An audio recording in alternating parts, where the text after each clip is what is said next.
9 experienced hikers venture into the frozen Soviet wilderness. They are young, skilled, prepared. They pitch their tent on a remote slope. By morning, they are gone. They cut their way out from inside, flee barefoot into 30°C darkness. And in ways science still debates, this is the Dyatlov Pass incident one of history's most haunting unsolved mysteries.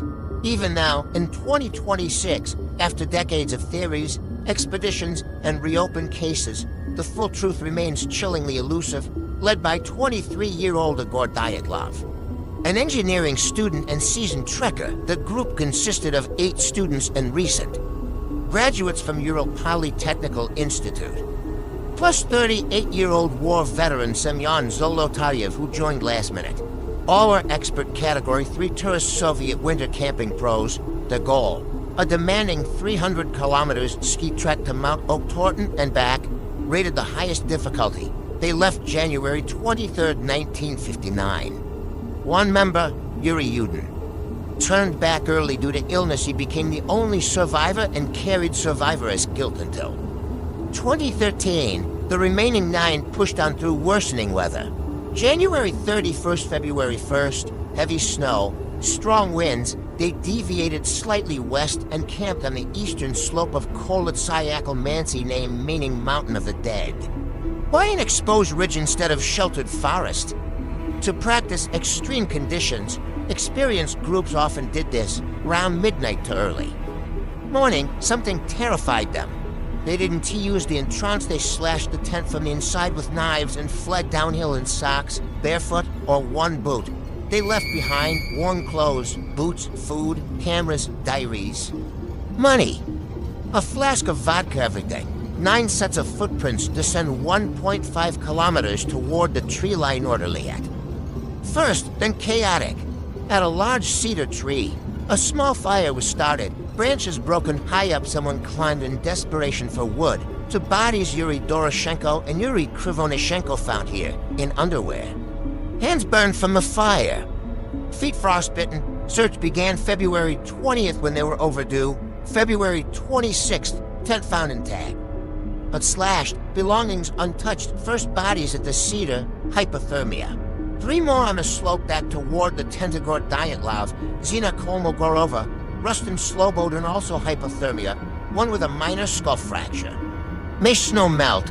Final for in a ravine 75 meters deeper Yadmila Dubinina, Semyon Zolotaryev, Nikolaita Bobrinyol, Alexander Kolovadov. They'd built a snow den and war clothes scavenged from the cedar victims. But here, severe trauma, Thabo, massive skull fracture. Zolotaryev and Dubinina, multiple bilateral rib fractures like car crash force with no external bruising. Dubinina missing tongue, eyes, part of lips postmortem. Likely decomposition plus water, scavengers. Some clothing showed low-level radiation traced from one hiker's nuclear plant work. No signs of struggle, poison, or outsiders. The 1959 verdict, an overwhelming natural force, case closed. Decades of speculation followed, Yeti attack. A blurry photo in their camera fueled it. Mansi tribesmen or curse, secret military tests, orange orbs seen in sky.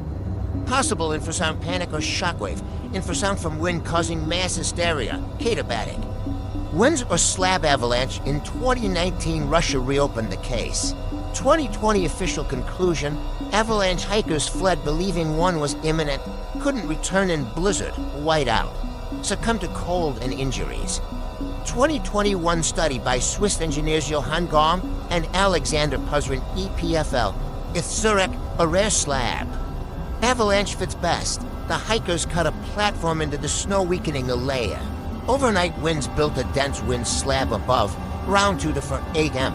A small 5-meter slab released downhill at low speed, approximately 2 meters per second, striking the tent and causing crushing injuries without burying it or leaving obvious debris. Panicked, they cut out. Fled to perceived safety. The 2 at the cedar died first from exposure. 3 tried.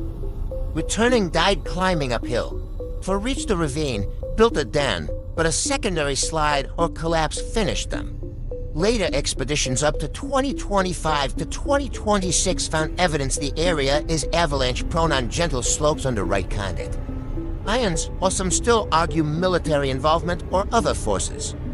The slab avalanche explains injuries, footprints, tent damage, and lack of panic signs better than most alternatives.